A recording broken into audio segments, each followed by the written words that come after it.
What's going on, YouTube? It's been a minute.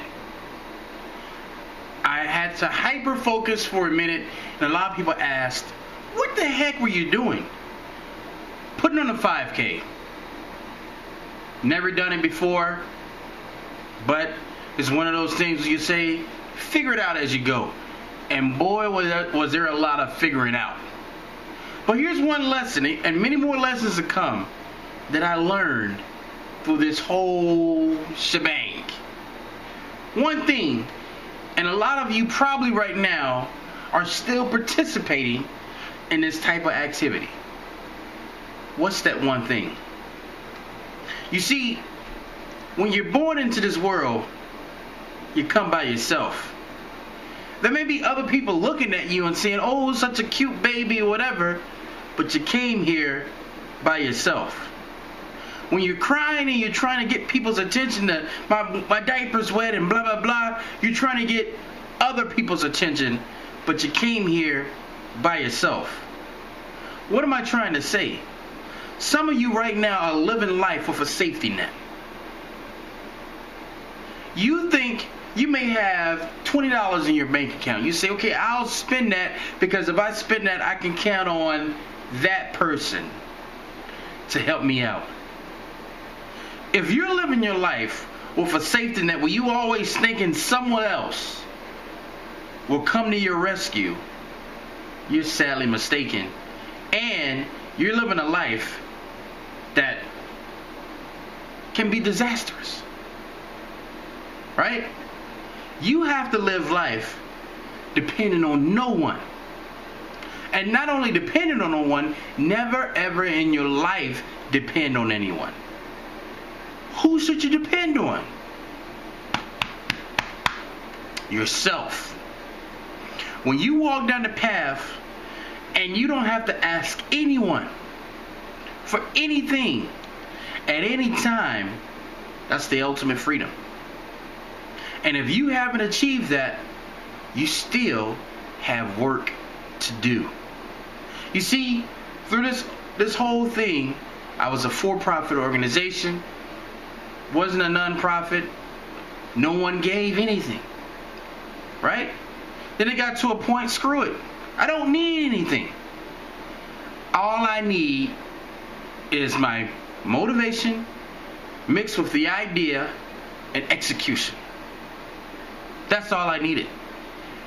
To the point where we're standing there on stage and the mayor looks at me, a couple of my partners, but he says this to me, and I'm going to be a little explicit. I'm just giving you the exact words that he says. Who the fuck are you? And what he meant by that was, not in a negative tone, but how in the hell were you able to pull this off and no one even knew about it? Because he came at the last minute, and I invited him the week before. And he had it on his calendar, the event was happening. He said, hey, I'm going to a wedding, but I'm going to try to sneak out of that wedding just to say hello.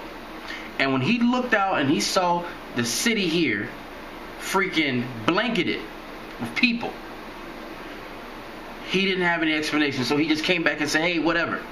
And then, of course, he tried to put his own spill in and said, we are trying to bring things to the city. We, even though he wasn't in the planning. But that's fine. But the moral of the story is this.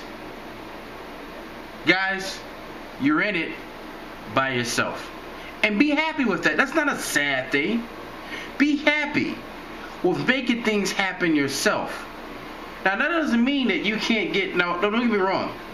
This run wasn't done just by me. It was two other individuals where we had there and freaking had meetings week after week after week after week after week for pretty much 10, 11 months. And we had a support team. We had people to come in and help us with that, right? But as far as the money, that was all us, right? So I'm going to end this by saying this, guys. Be independent. Be independent. Count on you. You know who you are. You know what you're made of. You can't control anyone else. You can't make them think like you. only person you control is you. And with that said, guys, thank you guys for watching this channel. Please subscribe. Tell your friends about us. I'm back with some much needed rest mentally until the planet starts all over again for next year. But right now I'm okay. Getting ready to take some vacations for a second and relax and see some beaches and some sun. And you guys just take care. And until next time, signing off.